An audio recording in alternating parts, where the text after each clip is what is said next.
Hello guys, के छ त? सन्चै आइनुहुन्छ? आज म ल्याएको छु अनि हाम्रो एउटा हातले लट्ठी कसरी नचाउनु भन्ने विषयमा भिडियो बनाउँदैछु। तपाईँलाई यदि मनपर्छ भने लाइक, सेयर, सब्सक्राइब गर्नुहोस्। मेरो पहिलो भिडियो पनि आएको छ एउटा है।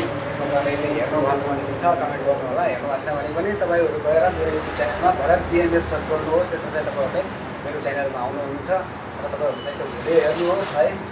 तपाईँहरू छिटो जानुहोस्, घर बसी तपाईँहरू यदि त्यो भिडियो मन पऱ्यो भने लाइक, कमेन्ट, सेयर गर्नुहोस्।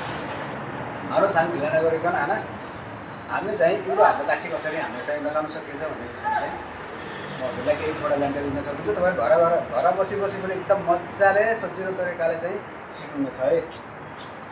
र हाम्रो सानो ढिला नगरिकन चाँडोभन्दा चाँडो हामी सिकौँ। र हाम्रो लाठीको पोजिसन हामीले एकदमै बिचमा हामीले समात्नु हुँदैन है। हाम्रो रोलिङ गर्दाखेरि हामीलाई अलिकति अनि ब्याक हिसाबले जाँदाखेरि हामी गाह्रो हुन्छ। त हामीले चाहिँ कति पोजिसन हामी लाठी समात्नु पर्ने हुन्छ चाहिँ हामीले एकदम यहाँ मुनि पनि समात्नु भएन र हामी चाहिँ बिच सेन्टमा पनि अलिकति हाम्रो गाह्रो हुन्छ। हल्का 45 हामीले चाहिँ लाठीलाई फ्री गर्नुपर्ने हुन्छ। तपाईँहरू हेर्नुहोस्, हामी एकदमै नर्मली पोजिसनमा छौँ होइन। नर्मली पोजिसनमा हेर्दाखेरि हामी त्यो घुम्यो कि हाम्रो लाठी है। बिल्कुलै कहाँ आयो लाठी? मेरो एकदम हातको उपरमा भाँच्यो बस्यो कि है। यही सेम पोजिसन हामीले के गर्छौँ, यसलाई पछाडि फाल्छौँ है। म तपाईँलाई यताबाट देखाउँछु। जस्तो यो मेरो सेम पोजिसनमा छु, सेम एङ्गलमा छु। मेरो लाठी उठ्यो, घुम्यो है, रोलिङ आयो सेम। अनि कहाँ गयो? ब्याक हिस्सामा भयो क्या। यहाँ ब्याक हिस्सामा आयो क्या। यो हात चाहिँ यहाँ आयो हाम्रो है। यसलाई के गर्छु म? रिप गर्छु क्या यस्तो रिप गरेँ होइन। है फेरि कहाँ आयो मेरो हात? यहाँ आयो क्या। यो सेम आयो, यो ठुलो है। त्यसपछि मैले कहाँ आएँ? हाम्रो हात कहाँ आयो? फेरि यहीँ आयो क्या। पछाडि आयो क्या हात। फेरि म यहाँ के गर्छु? रिप गर्छु क्या। फेरि यो सेम पोजिसन। अब चाहिँ के हुन्छ, एकदमै उयो सेम पोजिसन रोलिङमा हाम्रो लागि चाहिँ हुन्छ। एकदमै नर्मली अवस्थामा म उभिरहेको छु, तपाईँले हेर्न सक्नुहुन्छ है।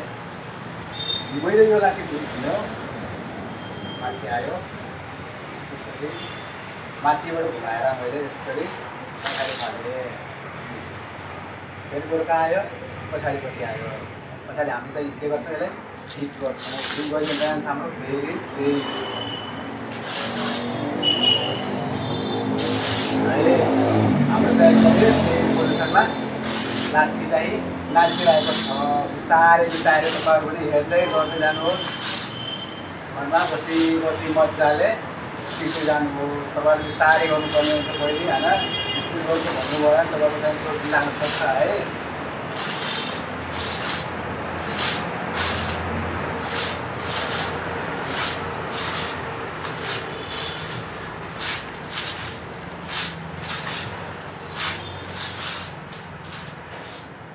गाइस, तपाईँहरूले मेरो च्यानल चाहिँ कस्तो लाग्छ? मेरो भिडियोहरू मनपर्छ कि पर्दैन एकदमै होइन। हेर्नु होला, लाइक, कमेन्ट, सब्सक्राइब गर्नु होला। यदि अब चाहनुहुन्छ भने म अघिल्लो भिडियो पनि ल्याउने छु। तपाईँहरू चाहिँ कमेन्टमा गर्नु होला जरुर। तपाईँले मेरो भिडियो मनपर्छ कि पर्दैन युट्युब च्यानलमा गएर चाहिँ जरुर हेर्नु होला। मेरो युट्युब च्यानल रहेको छ भरत बिएमएस। त्यसमा सर्च गर्नुहोस्, भिडियोहरू हेर्नुहोस्। म सेम भिडियो चाहिँ ल्याएको छैन, अलग अलग भिडियोहरू ल्याएको छु। तपाईँलाई चाहिँ जुन भिडियो मनपर्छ म त्यही विषयमा अगाडि पनि ल्याउने छु ल। Thank you.